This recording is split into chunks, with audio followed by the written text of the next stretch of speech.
boa noite a todos, todas e todes. Sejam todos bem-vindos. Vamos jogar essa setinha pro lado aí. Hoje a gente vai receber a deputada Dani Balbi, tá? Vou chamar logo o Bruno aqui, tá? Isso. O Bruno já recebeu o convite. Vamos jogar essa setinha pro lado. Feliz Dia dos Namorados, Nath.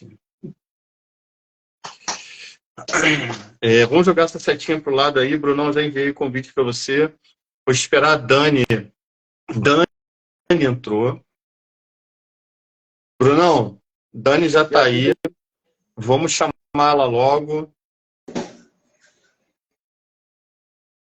Calma aí, eu fiz uma merda aqui, peraí. Vamos chamá-la logo, peraí.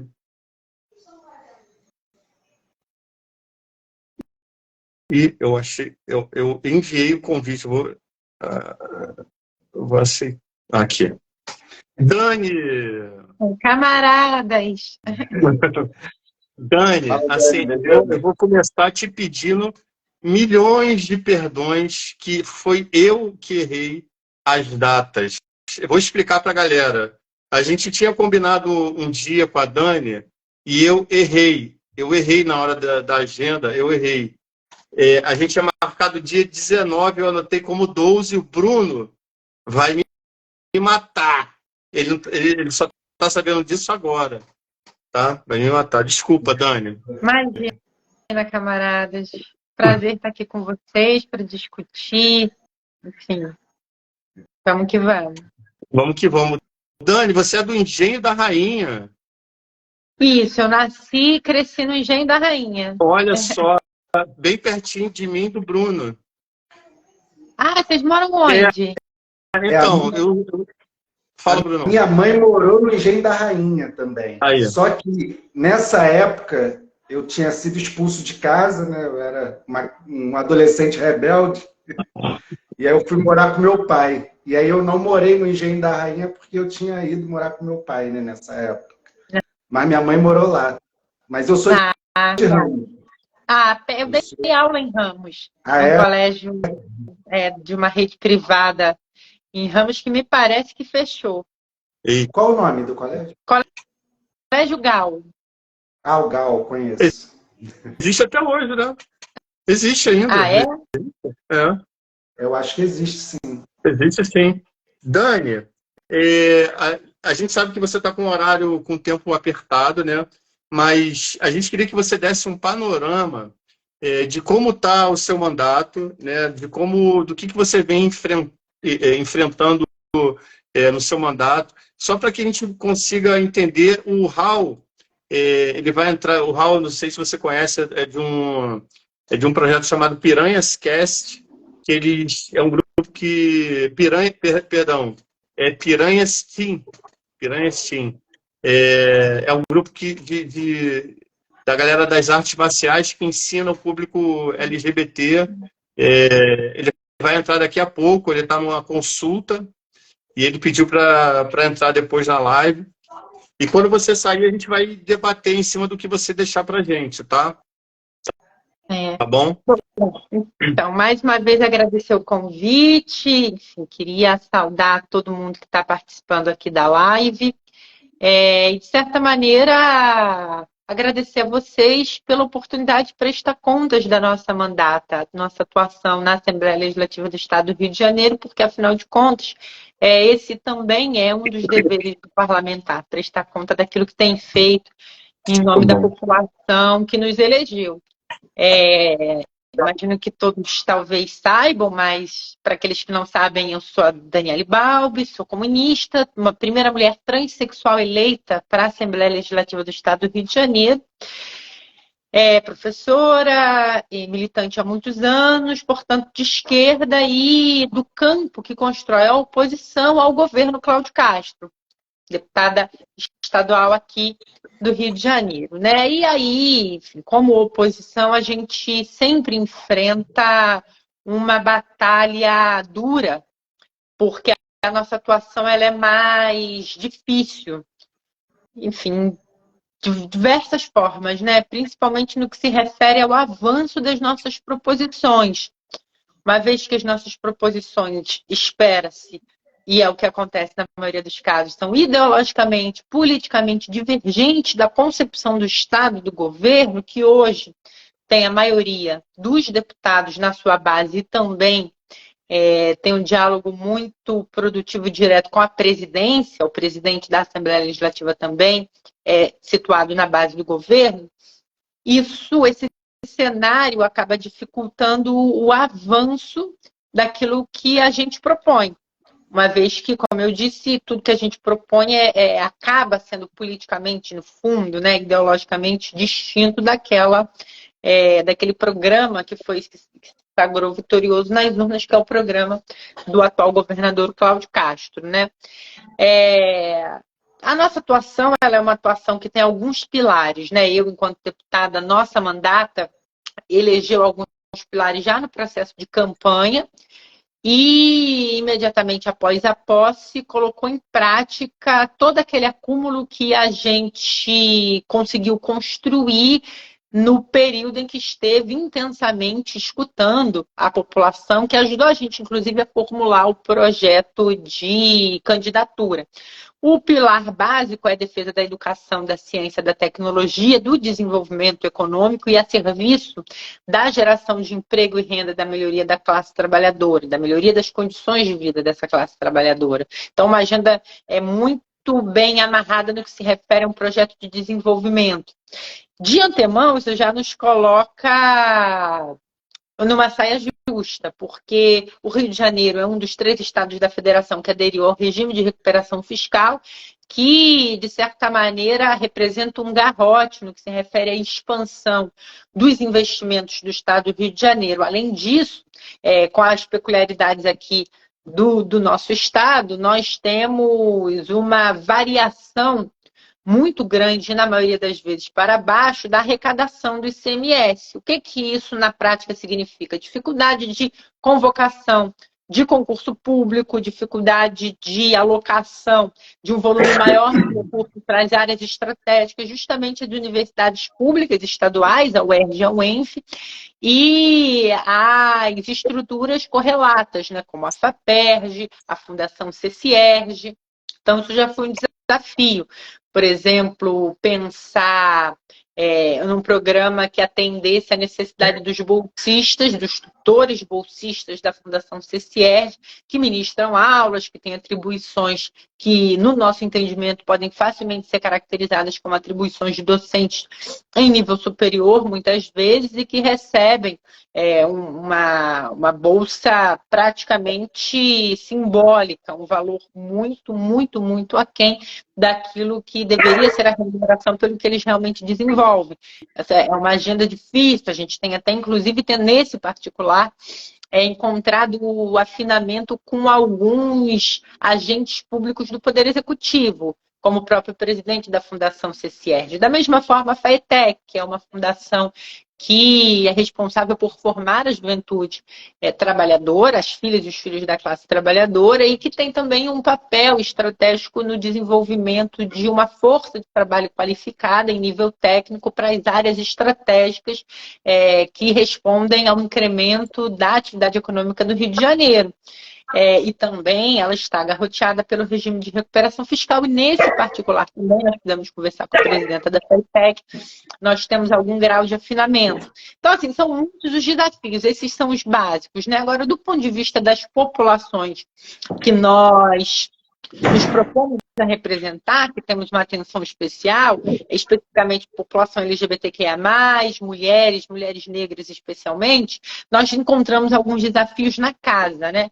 O que a gente sabe é que essa base do governo, que é composta em sua maioria por deputados de extrema direita, com uma agenda que representa um retrocesso muito grande, muito retrógrada, muito conservadora, precisa fazer firula na atuação legislativa para poder alimentar a base que essa parcela dos deputados movimenta, que é uma base que espera uma atuação bastante performática na Assembleia Legislativa. Eu falo isso da extrema-direita, a extrema-direita ela se caracteriza por isso, né?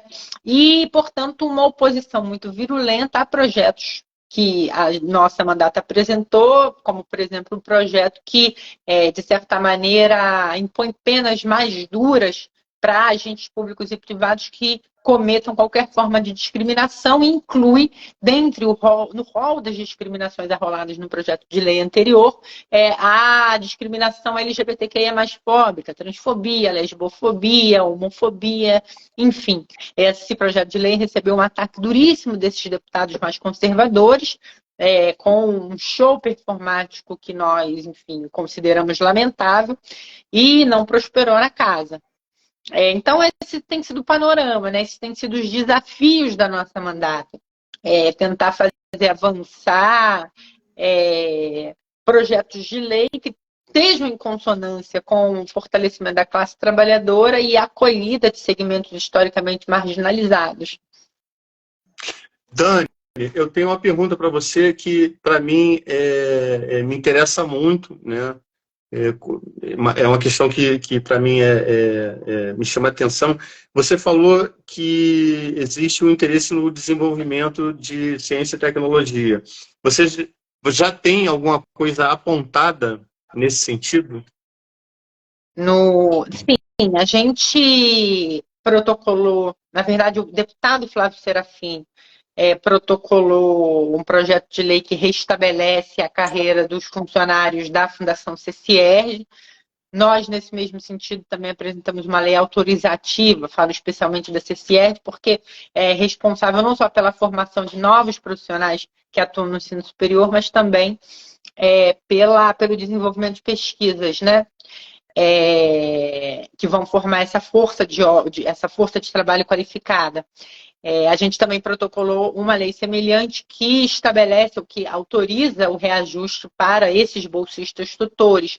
Nós apresentamos um projeto de lei também, foi o primeiro, na verdade, é um projeto de emenda constitucional que flexibiliza a execução orçamentária da FAPERJ, a Fundação de Apoio à Pesquisa aqui do Estado do Rio de Janeiro, que tem a totalidade das suas receitas prevista na Constituição a partir de uma vinculação da receita líquida estadual no montante de 2%, mas que não tem a prerrogativa de gestão plena, porque esses recursos podem ser contingenciados pelo governo. Então, nós apresentamos um projeto de emenda constitucional que visa flexibilizar a execução desses recursos, a dotação e a execução, permitindo com que na forma de duodécimo, da mesma maneira como a execução, a dotação e a execução para a Universidade do Estado do Rio de Janeiro, permitindo com que a presidência e o corpo social da Fundação possam ter maior autonomia para justamente apoiar projetos de desenvolvimento econômico ligados às universidades, mas não só também, algumas empresas, né, que têm base instalada no Rio de Janeiro e que são entendidas como setores estratégicos para o desenvolvimento fluminense. A gente já chegou em 80 projetos, muito, né? Excelente. Excelente. Tem uma pergunta aqui do Caneves, ou da Caneves, não dá para identificar. Qual o andamento, Dani, do projeto para a criação do novo piso regional fluminense? Está sem reajuste desde 2019, né? E que seria criado pela comissão juntamente com você. O que aconteceu? A gente convocou a comissão. Eu estou presidenta da Comissão de Trabalho, Legislação Social e Seguridade Social da Alerj, né? A primeira audiência pública que nós fizemos foi justamente para tratar do piso.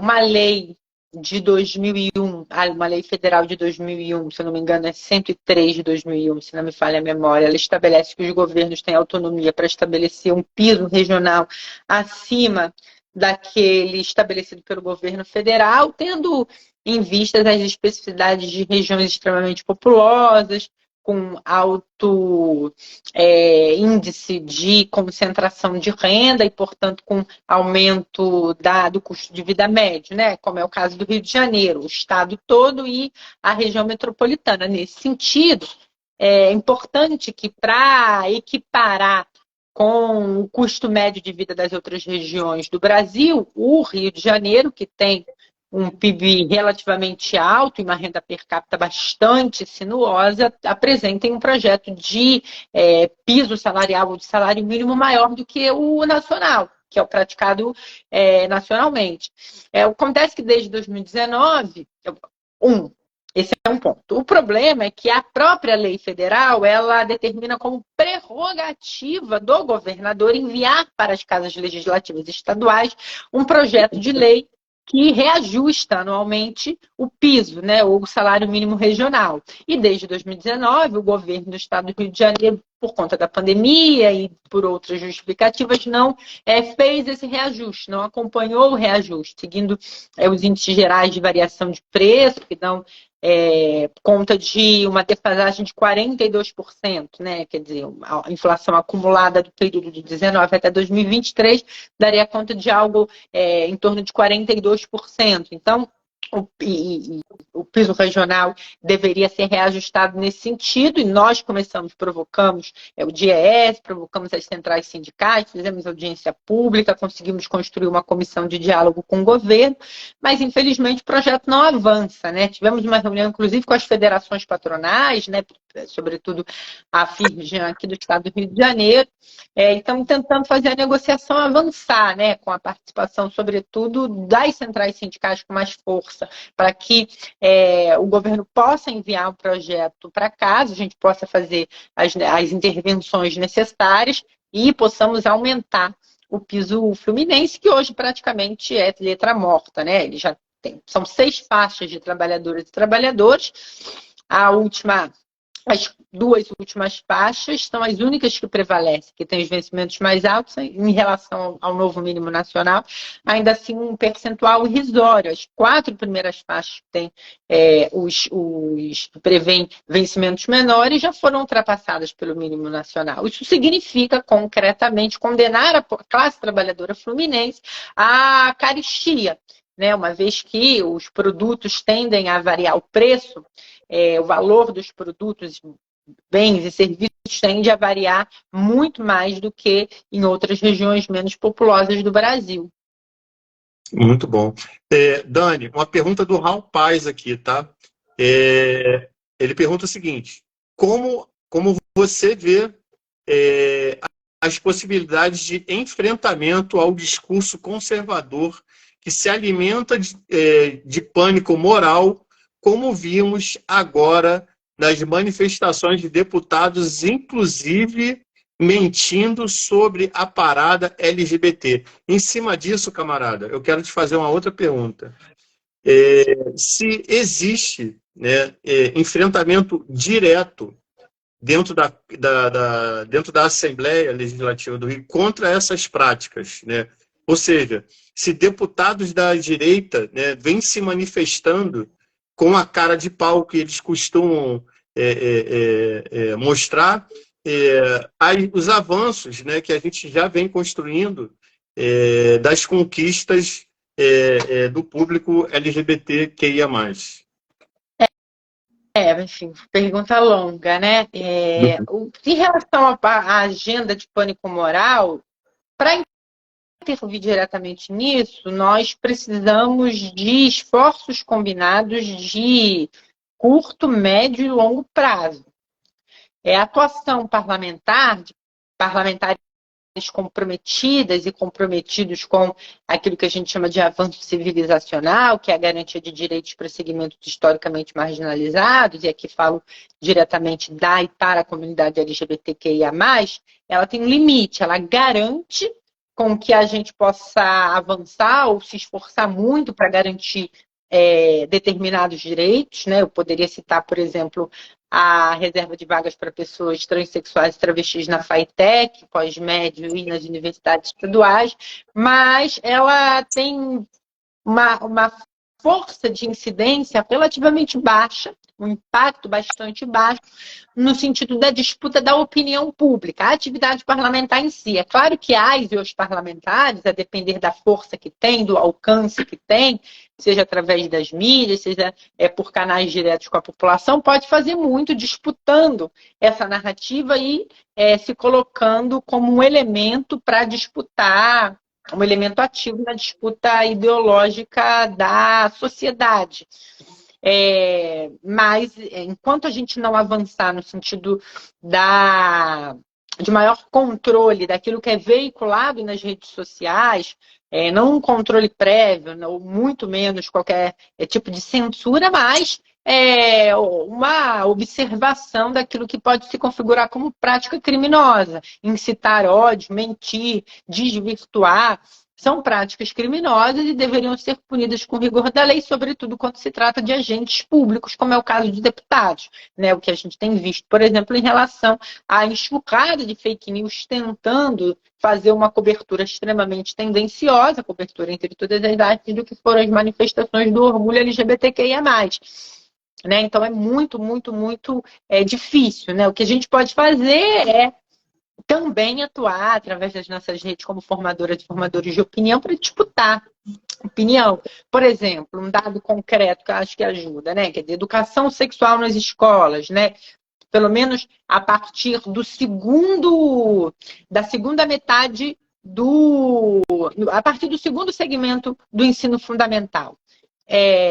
A gente tem observado que países que têm educação sexual direcionada para esse público, para esses alunos, tem uma apresentam taxas de abuso infantil, de abuso de crianças, muito menores do que aqueles que não têm nenhum tipo de educação sexual. Educação sexual não é e não deve ser nenhum instrumento para ensinar crianças a fazer sexo. Muito pelo contrário, é para que as crianças comecem a detectar mecanismos de prevenção do seu corpo. Exatamente.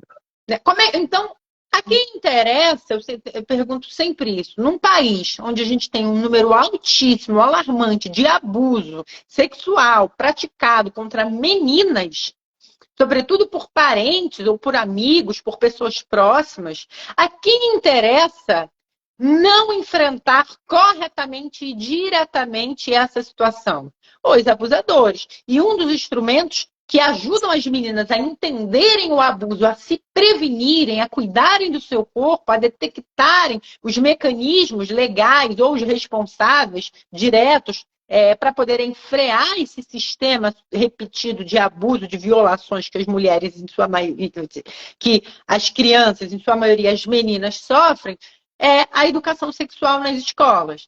Né? Da mesma forma, a gente pode aqui convocar os números que dão conta de demonstrar, por exemplo, como a educação sexual reduz o índice de natalidade infanto-juvenil, como ela reduz o índice de doenças, de infecções sexualmente transmitíveis, que com o devido cuidado do próprio corpo das pessoas que têm acesso a esse tipo de educação nos bancos escolares, elas tendem a ter uma saúde melhor. E também curioso, né? Os jovens e as crianças que têm educação sexual nas escolas, eles tendem a retardar o início da vida sexual. Porque estão menos suscetíveis a pressões. Então, quando a gente fala de saúde sexual, a gente fala, inclusive, de saúde mental para mulheres e homens também, que também são, de certa maneira, colocados, né, ainda que com uma posição relativamente melhor do que as mulheres, mas também são colocados na roda das opressões, das violações, que são, de certa maneira, estimulados a se tornarem abusadores ou potenciais abusadores. Então, pensar em educação sexual é pensar em saúde, de modo geral. É uma educação para a saúde, para a preservação, para a manifestação da sua expressão, dessa parte tão importante da vida que é a sexualidade, né? O respeito à diversidade sexual, que vai ter impacto posteriormente na diminuição dos índices de violência contra pessoas LGBTQIA+. Então, a gente forma pessoas menos violentas e, felizmente, protege a comunidade LGBTQIA+, e melhora para todo mundo. Camarada, tem uma pergunta aqui, eu estou controlando aqui esse horário, tá? Tem uma pergunta aqui que surgiu para a gente finalizar, o seguinte: qual o seu time do coração? Foi uma pergunta do Abraão. E aí, depois que você responder qual o time do seu coração, você pode deixar as suas palavras, as suas considerações finais e se despedir de nós, infelizmente, porque está muito bom. E a gente vai organizar melhor, né, para a sua vinda aqui, a gente aproveitar melhor você, né, a sua presença aqui. E desde já, obrigado pelo seu carinho, pelo carinho da Grazi, né, e de todo mundo que ajudou a construir a sua participação aqui. Vamos lá, qual o seu time de coração, camarada Dani? Eu acompanho pouco o futebol, né? Não é um esporte que eu acho tendo a importância, a relevância, mas eu mesma não acompanho. Acho ótimo quem acompanha. Minha melhor amiga, ela acompanha muito futebol, ela é uma torcedora fanática de um time do Rio Grande do Sul, não vou nem dizer para não expô-la. Ela estava ontem no Maracanã, saiu arrasada, coitada. Mas eu não acompanho. Mas a minha mãe, a minha família, né, minha mãe e meu irmão sempre foram muito flamenguistas. Minha mãe tinha a bandeira do Flamengo, costumava ir ao Maracanã quando era mais nova. Então eu acabei crescendo num lar flamenguista. Mais tarde, eu acompanhando um pouco a história dos clubes, eu simpatizei com o histórico do Vasco da Gama. Então, eu diria que talvez eu fique dividida entre esses dois clubes, né? Quer dizer, de formação. No meio de dois rivais, criatura. Muito difícil, hein? Quem sabe você que não vai pacificar esses dois times. Quem sabe, né? Tomara. Mas, Dani, deixa suas considerações finais. A gente também não quer que você perca o seu compromisso, tá? Queria agradecer o convite mais uma vez. É muito, muito bom ter um canal em que a gente consiga falar para a população, explicar o que a gente está fazendo. Costumo, quando eu eventualmente encontro uma eleitora ou um eleitor na rua, eu peço para que eles cobrem. Curioso que essa semana eu encontrei uma eleitora que me reconheceu, veio falar comigo. Eu perguntei: você está acompanhando o que a gente está fazendo? E ela, de forma muito sincera, disse: não, eu não tenho o hábito de acompanhar. Ela falou: em geral, eu confio nos parlamentares em quem eu voto, mas eu não acompanho. Falei: acompanha a gente. Expliquei rapidamente dos projetos de lei que tem tramitado, que são nossas proposições. Ela disse: me sinto representada e agora vou tentar acompanhar melhor. Até porque acompanhar ajuda a gente a ter mais força, né? Quando a gente tem pressão, quando a gente tem a sociedade mobilizada em defesa de um projeto de lei, seja nas redes ou seja presencialmente lotando as galerias, isso constrange o conjunto dos deputados. Isso dá mais força para o projeto. Então, acompanhar ajuda o trabalho da parlamentar, que não é um trabalho meu, é um trabalho a serviço do povo. Eu acho que é isso, né? Terminar dizendo que o trabalho do parlamentar é um trabalho de um empregado a serviço do povo, um empregado que tem ali uma função que é disputar as políticas públicas, o endereço, a estrutura, a forma dessas políticas públicas a partir de um compromisso que firmou nas urnas. Eu queria dizer que eu estou muito feliz como deputada pela confiança que essa parcela da população depositou em mim. Queria dizer que é um trabalho muito cansativo, porque a peculiaridade da nossa mandata é que ela atua em várias frentes, e frentes muito sensíveis, além de ser pioneira aqui, pelo menos na Alerj, diretamente na luta direta em defesa dos direitos humanos da população LGBTQIA+, mas para que esse cansaço tenha menos impacto, é só o apoio, o suporte popular. Então, queria fazer esse apelo, né? Não só por mim, mas em defesa da pauta que representa a vitória do nosso projeto. Dani, quer falar alguma coisa, Bruno?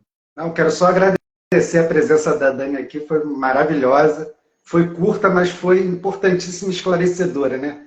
Então, vamos ver se a gente consegue trazê-la de volta com mais tempo para a gente poder fazer esse bate-papo aí melhor. Obrigadão, tá, Dani, pela presença. Um abraço, até a revolução. Até a revolução, camarada. Aproveita essa segunda-feira, hein? Aproveita. Estou indo. Beijo, valeu, Dani. Beijo. Outro. Tchau, tchau, obrigado. Galera, quem ainda está aí, por gentileza, quem não segue ainda o Impertinente, siga o Impertinente. Sigam também o Guerra Indireta, né? Que é o nosso canal alternativo comandado por esse bonitão aqui, ó, que vos fala, o menino do Rio, real menino do Rio.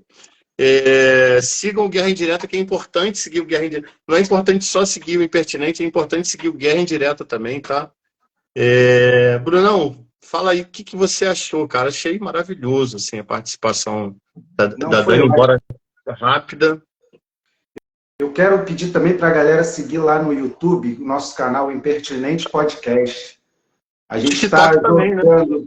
Todos os vídeos daqui a gente joga lá. Quem puder dar uma força, dar um like, compartilhar um vídeo, comentar, vai ser importante para o crescimento do canal e para a gente poder furar essa bolha também, né? Que essa bolha aí, ela acaba aprisionando os grupos, né, dentro dos algoritmos lá e fica difícil a gente furar essa bolha e conseguir falar para uma galera que está inacessível hoje. Estão presos a um certo determinado grupo aí. O Caneves, que é Fogo no Parquinho, está pedindo para a gente chamar o Cláudio Castro, que é Fogo no Parquinho. Poderia fazer um debate, Cláudio Castro com a Dani Balbi, né? Também acho.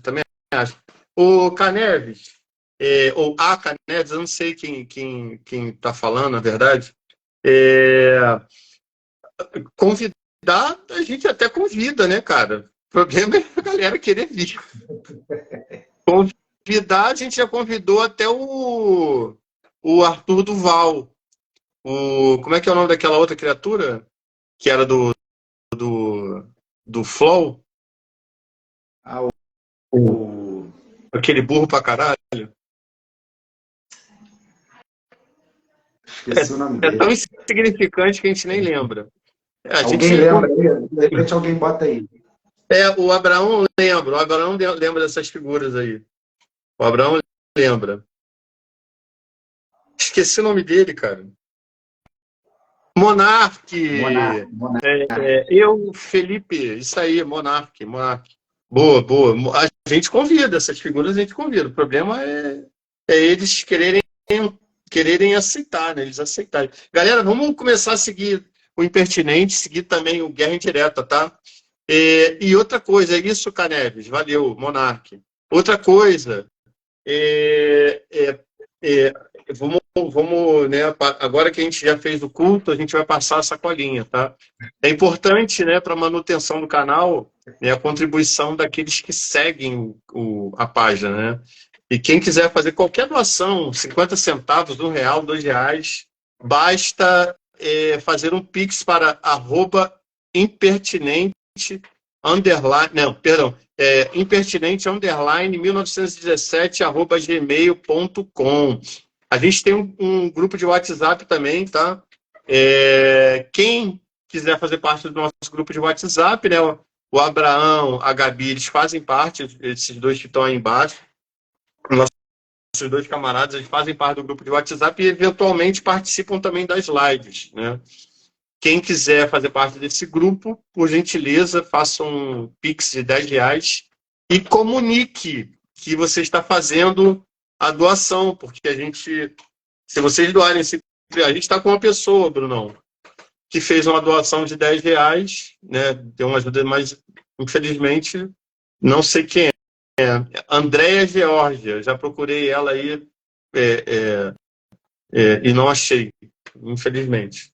Andréia Geórgia, se você estiver assistindo essa live, por gentileza, entre em contato, tá? Para a gente poder adicionar você ao nosso grupo. Mas fala, Bruno, o que você achou aí? Vamos... Cara, foi muito bom. Eu estava fazendo uma pesquisa sobre a Dani, eu descobri que ela faz aniversário no mesmo dia que eu, cara. Que maneiro, é mesmo? Só que ela é 10 anos mais nova, né? Mas ela faz aniversário no mesmo dia. É novinha. É a Ariana também, então, né? Você é ariano, né? É a Ariana. O povo arretado. Guerreira. Povo arretado. Essa é de luta mesmo. Essa é de luta mesmo. Mas, assim, eu acho de fundamental importância a gente ter uma representante do público LGBT na Assembleia. Assim, para mim é muito importante, e é importante para nós, né, trazer a Dani aqui para poder desmistificar milhões de questões, né, que envolvem a relação do pessoal LGBT, que ia mais com a sociedade, e nesse momento em que a gente ainda vive, né, Bruno? A polarização ainda está aí, né? A polarização não foi embora, ainda está aí, né? E cada vez, me parece, se mostra mais violenta ainda, né?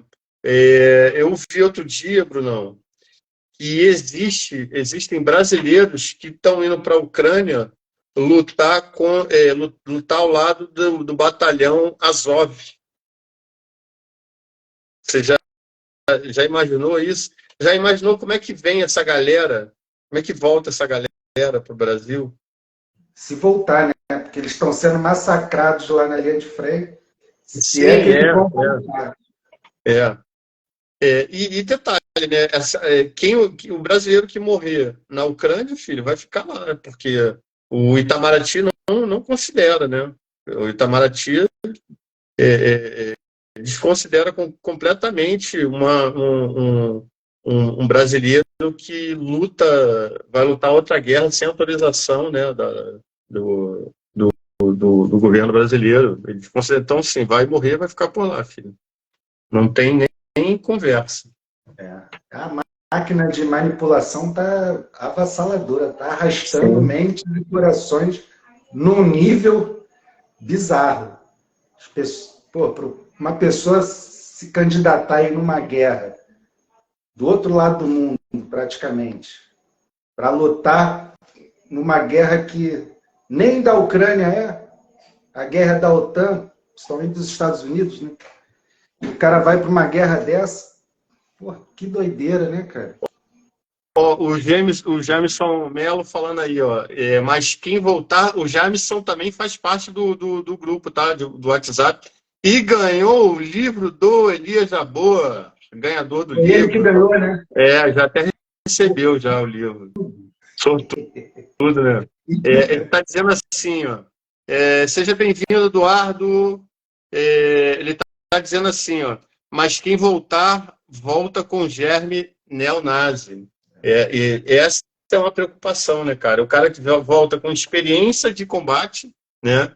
E volta com essa chaga, né? Porque, assim, certamente vai voltar com um nível de entrega às ideias nazistas muito maior do que foi, né, cara? Verdade. Não sei se você se lembra do caso dos... E essa galera, cara, é a galera do Airsoft, sabia? É mesmo, né? A galera do Airsoft, não é ex-militar que tá indo para lá, entendeu? É a galera do Airsoft. Que isso, cara. Bom, a galera fica jogando Free Fire, aí acha que vai chegar lá e é jogo. Mas tu sabe o que aconteceu? A primeira leva que foi, eles estavam em combate e aí postaram foto no Instagram. Foram postar. Você sabe dessa história? Que aí o exército russo detectou onde eles estavam, né? E largou bomba em cima dos malucos, cara. Proibiram até brasileiro nessa época de ir para lá, né? Mas os caras conseguem, né, cara? Assim, eles saem daqui dizendo que vão para a França, aí depois, meu irmão, lá eles se viram de outra forma, e vão. Os caras. Cara, quem quer, né, meu irmão? Quem quer, consegue, meu irmão. O maluco que tá afim, ele vai dar um jeito de chegar lá, entendeu? Bizarro que essa contra-ofensiva ucraniana, ela não tem apoio aéreo, não tem artilharia. Estão jogando a galera mesmo para ser triturada lá na linha de frente. Sim. Sim. Agora, uma observação é que os Spetsnaz não entraram na guerra ainda. Quem? Os Spetsnaz, que é... Hã? Quem não entrou? Os Spetsnaz, que são uma espécie de comando delta russo, né? Que eles surgiram no período da Guerra Fria, né? É um grupo especial do Exército Vermelho. E eles existem até hoje. Os caras são muito bem treinados, né? Na verdade, é a galera que depois passou a compor a KGB. Eu ouvi alguns especialistas falando que o exército russo ainda não colocou nem 80% do seu potencial, né? Nada, mesmo. Colocou nada ainda. Porque eles sabem que a estratégia da OTAN é minar as forças russas, econômica, política, militar, e minando ela, enfraquecendo a Rússia em todos os sentidos, porque o propósito deles, na verdade, eu acho que até eles estão conseguindo isso, é afastar a Alemanha da Rússia, né? É afastar a Alemanha da Rússia, acabar com a dependência energética da Alemanha e da própria Europa, do gás russo, e tentar isolar a Rússia nesse cenário, mas nem isso eles estão conseguindo, de fato. Né? Exatamente. E a gente aqui, cara, segue, né, segue com o nosso apoio para o fim da guerra, na verdade, né, cara? A ideia é que não seja necessário a utilização desse tipo de dispositivo para que a gente... Valeu, Raul. Raul não conseguiu entrar. Valeu, Raul. Obrigado aí pela força, tá? Ele não conseguiu entrar? Teve problema para entrar? Ele está numa consulta médica. Ele está numa consulta médica. Eu mandei o convite para ele, mas ele não pôde entrar. Ele deve estar saindo agora da consulta médica.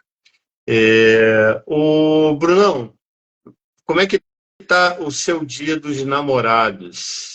Já fez a sua... Hã?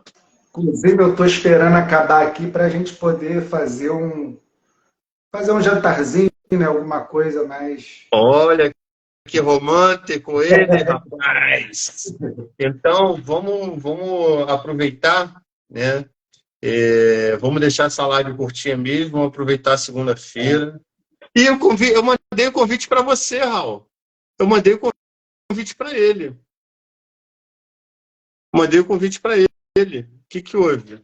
Ô, Raul, antes de você, não vai embora agora não, você pode mandar o convite para entrar também, tá? Eu não sei o que aconteceu, cara. Eu mandei o convite para ele, mas chegou a mensagem dizendo Raul não pôde entrar para mim. Eu achei que ele que tivesse mandado essa mensagem. Ah, tá. Ele vai ter que sair também. Valeu, Raul. Obrigado, irmão. Um abraço aí, amigo. Na próxima a gente organiza com ele direitinho, até porque foi muito em cima da hora, Brunão, que eu chamei ele. Até pedi desculpa para ele.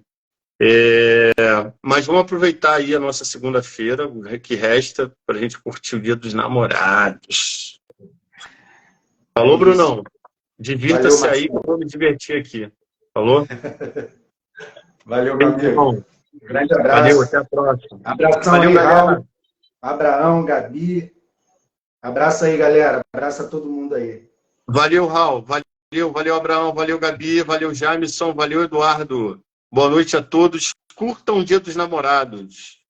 Até a próxima. Fomos! Valeu, galera.